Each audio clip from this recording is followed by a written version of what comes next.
You're listening to Zane, Trusty's TrackTalk, where every track tells a story. Tonight's story is about Elvis Presley. Not on stage, not in the studio, but behind the wheel of his car, playing traffic cop on the streets of Memphis.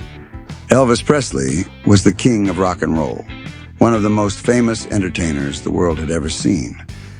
But deep down, he carried another dream from childhood. He wanted to be a police officer. This wasn't a passing fancy. From boyhood in Tupelo all the way to Graceland, Elvis admired the badge, the authority, and the uniform.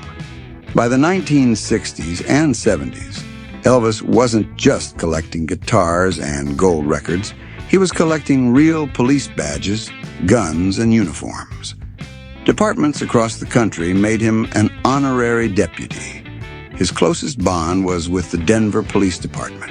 He showered those officers with Cadillacs, jewelry, and gifts, and they in turn swore him in as one of their own. But it was back in Memphis, where Elvis lived out that dream in his own way. In the mid-1970s, when he wasn't cutting some of his finest country recordings, Elvis had another pastime, patrolling the streets. His Lincoln Mark IV wasn't just a car. It was fitted with a working siren and a rotating blue police light. To Elvis, this wasn't play acting. It was real. If he spotted a reckless driver or a car speeding through Memphis, he'd flip on the lights, sound the siren, and make the stop. Imagine being on Elvis Presley Boulevard late at night. Suddenly, flashing lights fill your rearview mirror. You pull over nervously. And when the window rolls down, it isn't a police officer. It's Elvis Presley. He'd flash a badge, give you a serious lecture about safe driving, and then, rather than a ticket, he'd pull out a pen and give you an autograph. Some drivers were stunned silent. Some laughed. Others swore they must be dreaming. But to Elvis, this was no joke. He was serious. He was Memphis's self-appointed night watchman. It wasn't just traffic stops. Elvis kept police scanners in his car and at Graceland. Late at night, he'd listen in, and if there was an accident nearby, Elvis might just show up. His bodyguards remembered him stepping out of his car, directing traffic, helping until real officers arrived. To Elvis, it wasn't eccentric behavior. It was noble. He admired the sense of duty and brotherhood that came with the badge.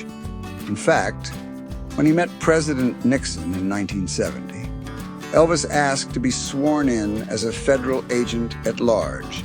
He said he wanted to help fight America's drug problem. That wasn't for publicity. He meant it. People in Memphis still share memories of being pulled over by Elvis.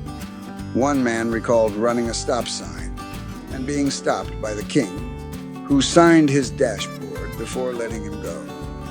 Another woman said she nearly fainted when she saw who was standing at her car window. For those lucky few, a routine traffic stop turned into a story they carried for the rest of their lives. Now, was it legal? Probably not. But Elvis wasn't hurting anybody.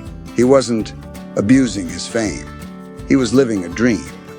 For a man who had the world at his feet, what he wanted most was to serve. And those nights, with blue lights flashing over Memphis streets, gave him that chance. So the next time you think about Elvis Presley, don't just picture him on stage at the International Hotel or shaking the rafters at the '68 Comeback Special. Picture him behind the wheel of a Lincoln, siren blazing, pulling you over, and instead of a ticket, handing you an autograph. You've been listening to Zane, Trusty's Track Talk, where every track tells a story.